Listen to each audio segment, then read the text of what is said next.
Adakah orang-orang yang tidak boleh menerima zakat? Ya tentu ada. Yang perlu diingat, ada orang-orang yang tidak boleh menerima zakat. Ada 5 kategori, 5 kelompok orang yang tidak boleh menerima zakat. Salah satunya terkait dengan perkara nisab tadi. Dan hajat asliyah. Mana yang 5 itu? Sebenarnya nanti kita jelaskan juga di dalam orang-orang, masalah orang yang berhak menerima zakat. Yang pertama adalah al-aghniya, orang-orang kaya.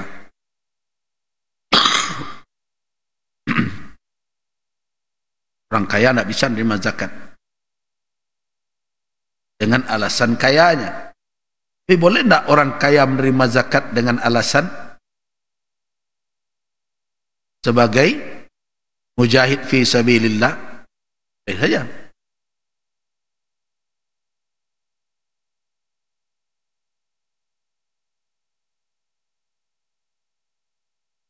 Kalau dia menerima zakat dengan alasan dia fakir, tidak mungkin. Karena tidak akan berhimpun pada seseorang 2 hal yang berlawanan. Kayo iyo banse iyo lo. Mustahil.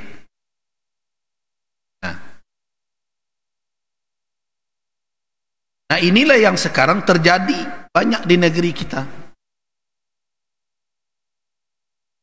Ketika pemerintah memaksakan, sebagian pemerintahan memaksakan zakat itu diambil tanpa mempertimbangkan kebutuhan pokok mendasar. Kebutuhan pokok mendasar itu meliputi makal, yang dimakan, yang diminum, malbas, pakaian, termasuk juga maskan, tempat tinggal, dalam batasan yang wajar. Karena itu pegawai negeri itu harus dipertimbangkan, dia sudah punya rumah atau belum.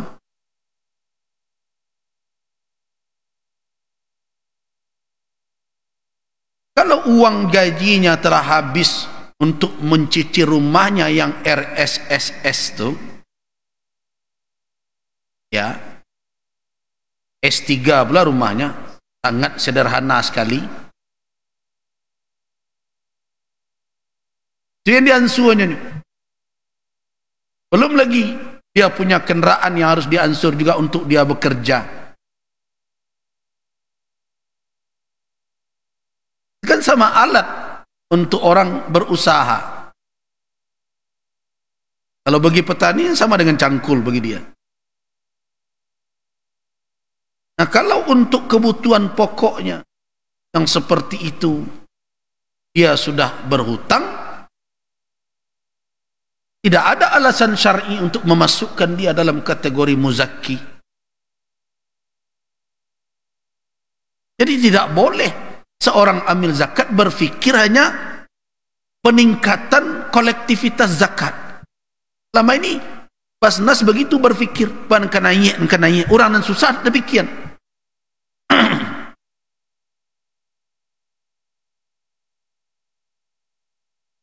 Biaya hidup meningkat, gaji tidak bertambah, harus jadi pertimbangan. Meningkat biaya hidup.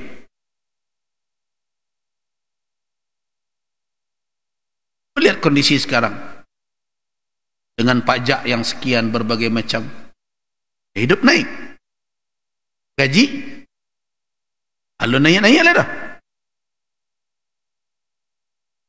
kananya kalau janjinya kan digratiskan sadonya kok.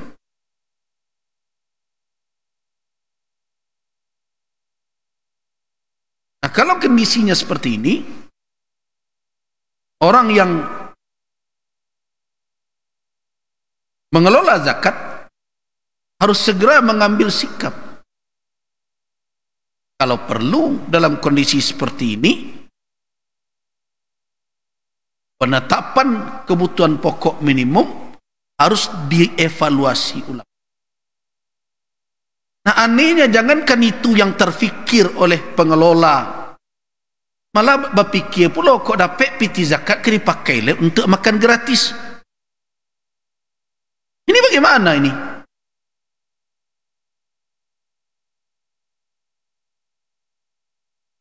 Ini eksploitasi terus umat ini. Makan gratis itu tidak semua orang nanti fuqara yang memakannya.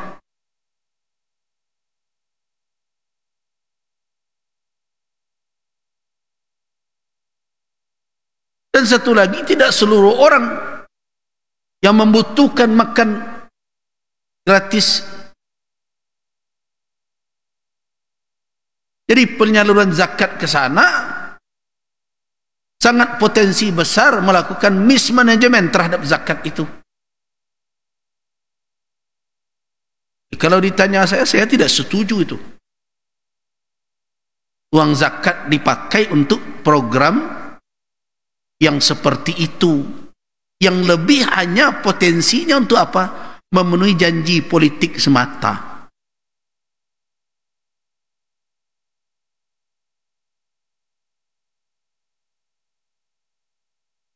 Bagaimana menyeleksi ini fuqara, masakin?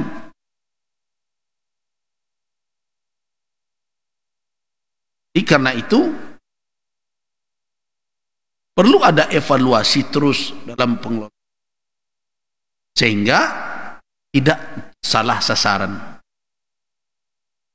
Jadi agniya tidak menerima zakat. Nah, untuk menentukan mana yang kaya, mana yang tidak kaya, nah disitulah ukuran nisab dan hajat asliyah, kebutuhan pokok mendasar. Itu ukurannya. Kalau dia tidak terpenuhi kebutuhan pokok mendasarnya, ya masuk dalam kategori fakir. Sama sekali kalau dia tidak mampu, masuk kategori fakir. Kalau dia mampu untuk mencari tapi tidak terpenuhi, itulah kategori miskin. Fakir kata sebagian ulama lebih berat dibandingkan dengan miskin. Nah, jadi bagaimana kita melihat ukuran kaya dan tidak kaya? Nisab dan kebutuhan pokok minimum tadi. Siapa lagi yang tidak boleh lagi menerima zakat? Al-aqwiya al-muktasabun. Orang-orang yang kuat berusaha.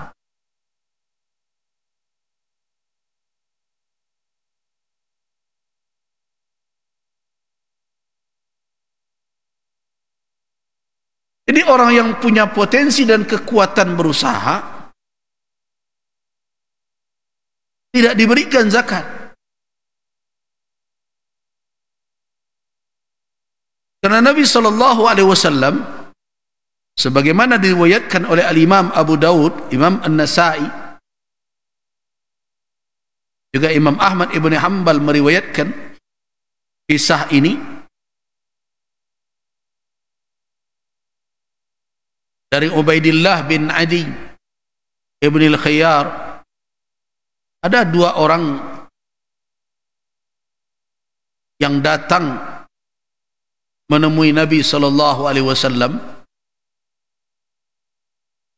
meminta sedekah kepada Nabi SAW.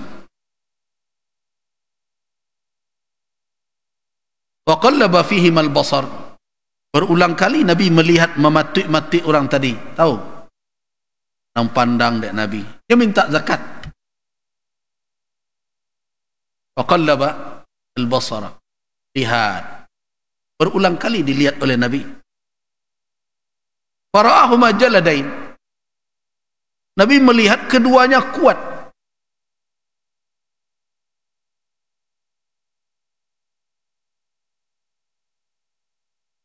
Apa kata Nabi?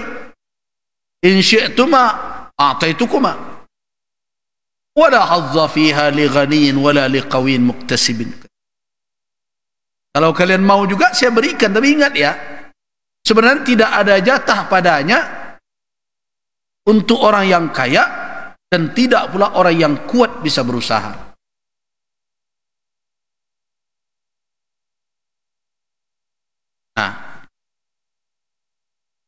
Karena itu orang-orang yang punya kemampuan berusaha kemudian mengandalkan hidup dari meminta-minta, berhentilah.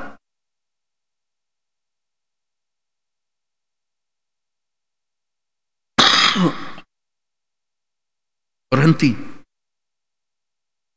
Jangan jadikan penghasilan kita itu berasal dari apa? Dari sedekah orang, dari zakat orang.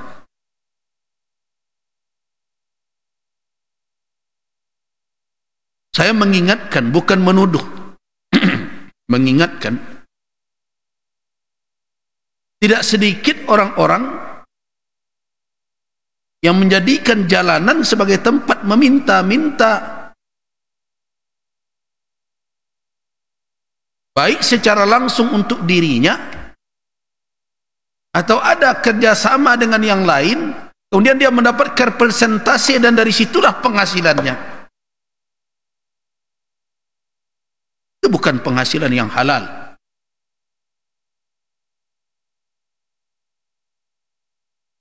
Misalnya ada deal beberapa orang dengan pihak organisasi atau mungkin dengan taruhlah surau kita ini, saya cari 2-3 orang untuk berdiri pula di jalan itu, minta pada orang yang lewat, kemudian ambil sekian persen untuk anda. Apakah itu pekerjaan yang halal? Dari situ dia mendapatkan penghasilan? Tak mungkin kalau dia tidak mendapatkan penghasilan. Apakah dia bekerja dari pagi sampai sore tidak ada usaha? Dengan apa dia makan? Dengan apa dia memenuhi kebutuhannya? Nah, tapi sekarang tidak sedikit yang seperti itu terjadi. Bahkan masjid menjadi alat untuk yang seperti itu. Dan pengurus masjid tidak takut kepada Allah. Hilang ketakutan kepada Allah. Membuat cara seperti itu. Sudah begitu banyak yang terlanggar aturan syariat. Dan kita katakan kita berbuat baik untuk umat. Kita katakan bahwa kita membangun umat. Kita katakan kita menopang dakwah. Coba renungkan betul. Belum lagi tempatnya bukan di sana, meminta-minta jalanan bukan tempatnya. Dengan alasan apapun.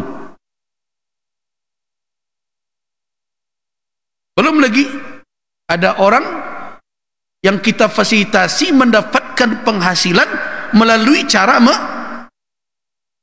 minta-minta. Tidakkah sampai hadis Qabisah kepada kita, hadis Nabi, ketika Qabisah datang kepada Nabi SAW untuk meminta, untuk mendapatkan bantuan dari zakat guna membayarkan beban yang dipikulnya sebagai gharim. Apa kata Nabi? Sekarang tidak ada, tapi duduklah engkau dahulu. Ya Qabisah, diberi nasihat oleh Nabi. Innal mas'alata la tahillu illa li ahadis salasa. Meminta-minta itu tidak halal melainkan untuk salah satu dari yang 3 kelompok.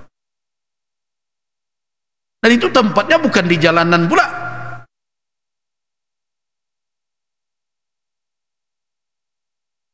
Cuma kan masalahnya tidak mau diingatkan. Karena kita merasa punya hak membuat aturan dan syariat saja.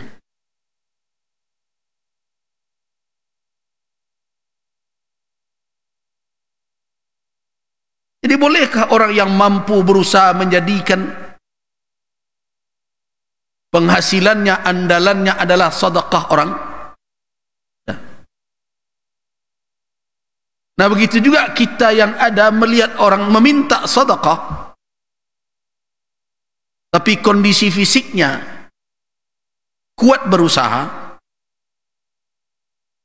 atau tempat dia meminta itu bukan di tempat yang patut, bahkan di sana dilarang oleh syariat, maka kita berpahala ketika memberinya itu? Tidak. Tidak bisa kan niat awak baik, tidak cukup niat saja. Lihat Nabi SAW ditegur oleh Nabi. Barangkali orang ini belum tahu, Nabi berikan, in syi'tuma a'taitukuma, kalau jika mau kamu, saya berikan. Nabi ingin melihat apa orang ini punya kesadaran atau tidak. Tapi ingat, wala hadza fiha, engkau terima pun ketahuilah bahwa tidak ada jatah sebenarnya untuk siapa? Li ghaniyin, tidak ada jatah orang kaya pada apa yang saya berikan ini, dan tidak pula ada jatah orang yang qawi. Jadi jangan dikatakan kalau kita tidak memberi kepada orang yang tidak dalam kategori yang pantas menerima, kemudian ada yang menganggap tu orang tu cekeo. Tidak.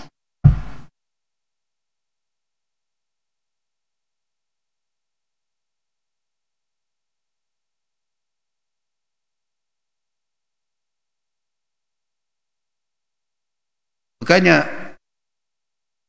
saya tidak pernah, semenjak saya tahu, tidak pernah saya memberi di jalanan,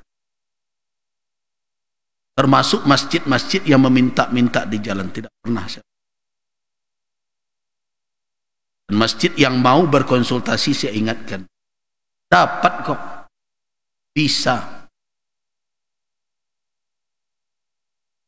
Saya lihat contoh, ada masjid di kampung saya,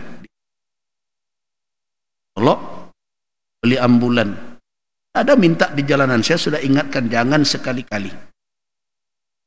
Ya sudah buat grup WA-nya, sudah di sana siapkan mau beli ambulan, sudah dapat ambulan 170 juta, dapat 170 tanpa harus membawa drum ke jalan dan berbagi.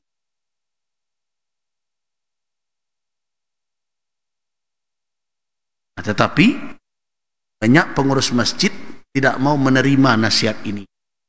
Nah, dianggap nasihat ini penghalang mereka untuk membuat megah masjid mereka.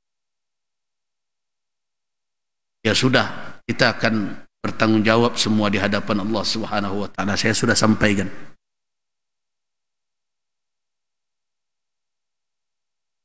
Banyak yang terlanggar di sana.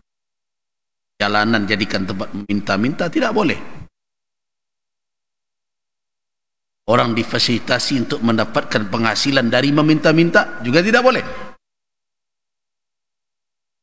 Kalau Nabi katakan la hadza,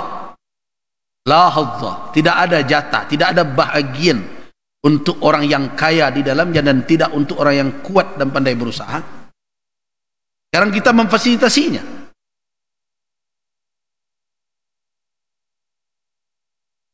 Apakah ketika orang itu mendapatkan penghasilan dari meminta itu menjadi halal? Tidak. Makanya Nabi katakan, hadis Qabisah itu, kalau lebih lain dari yang tiga itu, dia jadikan juga minta itu sebagai penghasilannya, akalah al-sahibuha sukhtun, kata Nabi. Itu adalah penghasilan yang haram dan dimakan sebagai penghasilan yang tidak halal.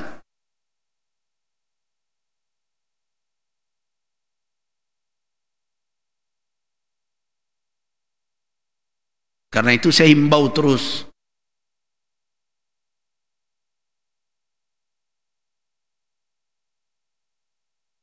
pada pengurus-pengurus masjid di seluruh Sumatera Barat agar mereka memperhatikan petunjuk syariat.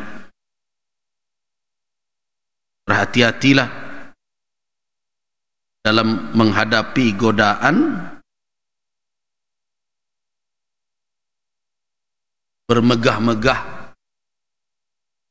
berbangga-bangga dengan dengan masjid. Karena di antara alamat atau tanda akhir zaman itu sebagai peringatan adalah manusia yatafakharun, saling membanggakan rumah ibadah mereka.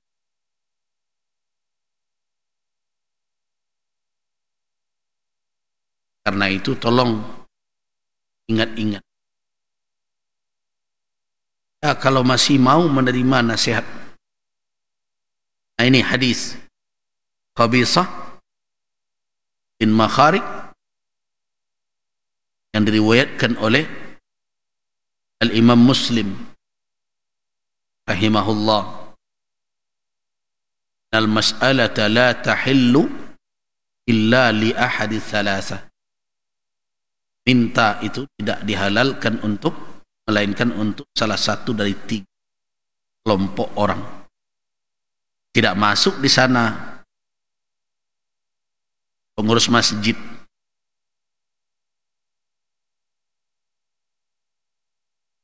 yang ada itu adalah silakan terima wakaf, sedekah tanpa harus minta di jalanan, karena itu bukan tempatnya.